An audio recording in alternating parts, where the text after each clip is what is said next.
Lapu-Lapu City Police may pahugod sa seguridad sa Dakbayan nunod sa nahitabong tulis sa usa ka pawn shop and jewelry store sa Dakbayan sa Sugbo niadtong Sabado. Si Luan Merondina sa report.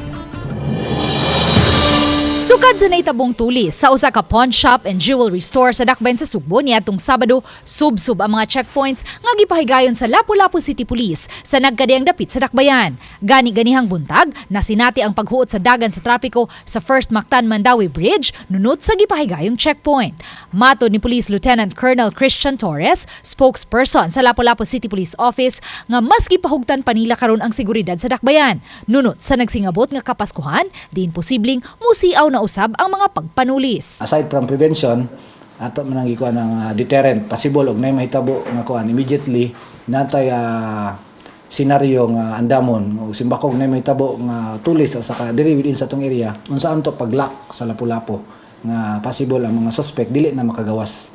Sa nahitabong tuli sa usa ka pawn shop and jewelry store sa Cebu City, unom ang gikatahong nadakpan ug padayon pa usab nga gipangita sa kapulisan ang mga kaubanan niini. Nag-intel fusion ang intel sa Navy o sa Philippine Air Force. May nakanindot sa Lapu-Lapu kay na may mga friendly forces ba. Kahinumduman, Nobyembre 15 sa miaging tuig, na biktima sa salisigang ang usa ka estante nga namaligya og mga alahas nga nimutang sulod sa usa ka mall sa Barangay Basak, Lapu-Lapu City ug nadagit ang mobalor sa 800,000 pesos nga mga alahas.